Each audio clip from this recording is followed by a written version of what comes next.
조선야담 이야기 시작합니다. 옛날 옛적 충청도 제천에 한 선비가 있었습니다. 선비의 집은 가난하였는데 아들을 셋이나 두었지요. 그러던 하루는 몇 사람이 선비의 집을 찾아와서 말하였습니다. 저희는 영남에 살고 있는 사람들입니다. 집안은 넉넉하고 자손은 번성하나 귀덕의 노비문서에 집안 어른의 이름이 올라가 있으니 삼천냥을 받고 양인으로 풀어주시기를 청하옵니다. 허락하신다면 한 분께서 영남으로 왕림해 주십시오. 이를 들은 선비의 큰 아들이 가기를 청하였으나 선비는 선뜻 허락하지 않았습니다. 그러자 둘째 아들이 가기를 청하였으나 또 허락하지 않았습니다. 이를 지켜보던 막내 아들이 선비에게 청하였습니다. 그렇다면 수자가 갈까요? 그래, 그리하거라. 이를 본 큰 아들은 화가 나 아버지에게 말했지요. 아버지, 나이가 어린 막내는 일을 많이 겪어보지 않아 반드시 이를 그르칠 것입니다. 그러나 선비는 듣지를 않습니다. 결국 막내 아들이 영남으로 가게 되었지요. 영남에서 삼천냥을 받은 막내 아들은 소를 사서 돈을 가득 싣고 돌아오다가 깊은 산 폭포 아래 용추를 지나게 되었습니다. 그때 이 용추로 뛰어들려 하는 한 여인이 보였지요. 막내 아들은 그 여인을 붙들고 까닭을 물었습니다. 여인이 우는 소리가 몹시 애달팠습니다. 제 아버지가 가명에서 빚을 내어 도봇장사를 하였는데 하는 일마다 실패하였습니다. 가명에 빚진 삼천냥을 납부해야 하나 갚지 못하여 3년이나 갇혀 있다가 정해진 날에 나왔습니다. 하지만 납부 기한이 이미 다 지났으니 형장에서 죽게 될 아버지를 생각하니 자식으로서 하늘을 보고 살 수가 없습니다. 돈 3천 양이 많다고 할 게 뭐 있겠습니까? 그렇다고 아베를 두고 자식이 목숨을 끊는 불효를 저질러서야 되겠습니까? 목숨을 가볍게 여겨서는 안 되지요. 죽지 마십시오. 제가 가진 돈이 3천 양인데 이제 그대에게 드릴 테니 그대는 죽지 말고 사십시오. 막내 아들은 소와 돈다발을 처녀에게 모두 주고 돌아갑니다. 고마움에 처녀가 이름을 물어보았으나 막내 아들은 그저 발길을 돌려갈 뿐입니다. 선비의 집안에서는 막내 아들이 빈손으로 귀가하자 형제들이 노발대발입니다. 하지만 선비는 아무렇지 않다는 듯 인사를 할 뿐이죠. 잘 다녀왔느냐? 별일 없었습니다. 화가 치민 형들이 말하였습니다. 가지고 온 물건이 아무것도 없는데 왜 거짓말을 하느냐? 거짓말이 아닙니다. 오는 길에 사람을 한 명 살렸습니다. 어떻게 사람을 살렸단 말이냐? 막내 아들이 용추에서 있었던 일을 말하자 형들은 화를 참지 못해 격분합니다. 경망한 짓을 하였구나. 아버지께서 우리가 가는 것을 허락하지 않으셨을 때 이번 일이 허사가 되리란 것을 진즉 알고 있었다. 그것을 가만히 듣던 선비는 웃으며 말합니다. 이것이 내가 너희들을 보내지 않고 이 아이를 보낸 이유이다. 고로 아비는 아들을 잘 알아보았고 아들도 아비를 잘 알고 있다고 하겠다. 또 자식이 올곧은 일을 하고 무사히 돌아왔으니 기쁜 일이 아니냐. 만약 큰 아이가 같다면 필시 그들에게 돈을 더 걷었을 것이고 돈을 더 걷었다면 반드시 3천냥을 넘겼을 것이다. 저들이 저들의 역량을 가늠해서 3천냥으로 정한 것인데 3천냥을 넘게 걷었다면 기쁘지 않았을 테고 기쁘지 않으면 해로운 일이 뒤따르기도 하니 예기치 못한 재앙이 없을 수 있겠느냐.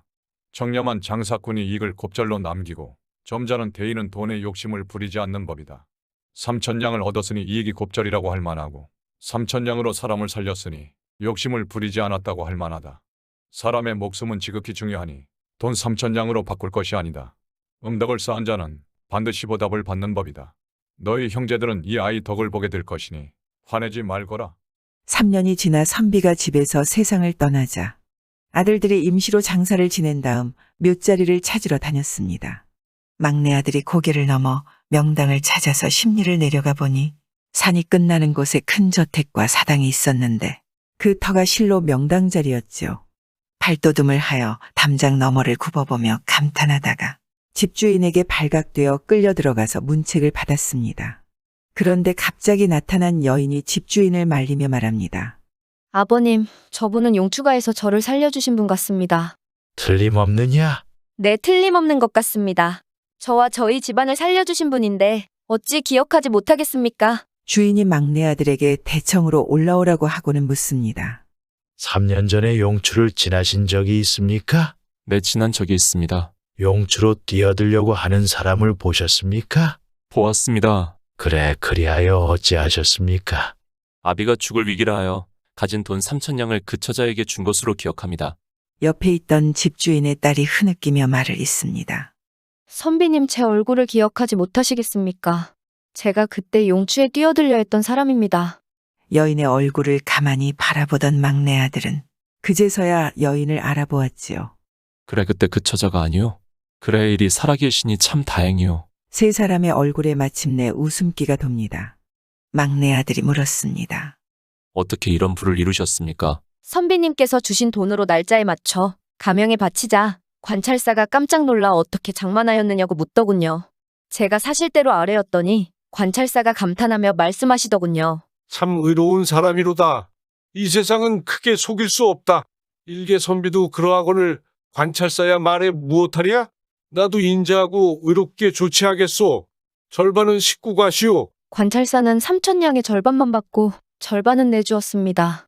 다시 도붓장사를 하였는데 일마다 모두 성공하여 수만 양을 모았지요. 그리곤 사람을 시켜 이곳저곳에 방을 붙여 3,000냥의 주인을 찾아 나섰습니다. 그리고 저희 부녀가 밤낮으로 하늘에 기도하여 은인을 만나게 해달라고 빌었지요. 오늘 하늘이 작은 정성을 살펴 은인을 여기로 오시게 하였군요. 부친상은 언제 당하셨습니까? 사시는 곳은 어디이며 이곳에는 무슨 일로 오셨습니까? 집은 제천에 있습니다. 지난달에 부친상을 당하여 임시로 장례를 치른 다음 맷자리를 구하러 용맥을 찾아다녔습니다. 그러다 여기 사당 아래 용혈이 서려 있는 것이 보였지요. 시야가 막혀 보이지 않기에 담 너머로 굽어보며 한번 구경하느라 채통과 예법을 잃고 말았으니 부끄럽습니다. 하늘이 그대의 음덕에 보답하고자 저더러 이곳을 지키며 기다리게 한 것 같습니다. 저쪽의 전장은 제 선산 아래라 제가 거처하고 이쪽 전장은 그대에게 바칠 테니 이곳에 거처하시지요. 인부를 데리고 저와 제천으로 함께 가서 상여를 받들고 그대의 식구들을 데려다 옮겨 오십시다. 이곳에 거처를 정하여 이곳에서 장례를 치른 다음 대대로 함께 살며 서로 떨어지지 않는다면 또한 좋지 않겠습니까? 막내 아들이 거듭 사양하자 주인이 말하였습니다. 왜 사양하십니까? 그대의 재물로 그대의 전장을 마련하였는데 왜 사양하십니까? 막내 아들이 마침내 그 말에 따라 차례대로 장례를 치르고 이사를 와서 삼형제가 함께 살았습니다. 그리고 3년상을 치른 후 막내 아들은 처자와 혼인을 하여 대대손손 부와 명예를 이루고 살았다 합니다. 세상에 남아 도는 재산으로 남을 돕는 일은 칭송할 만한 일이죠. 하지만 어렵게 얻은 돈으로 누군가의 생명을 살리는 일은 복받아 마땅한 일입니다. 선비와 그 막내 아들과 같은 지혜로움이 세상을 구하는 것이 아닐까요? 사람 낳고 돈 낳았지, 돈 낳고 사람 낳았겠습니까?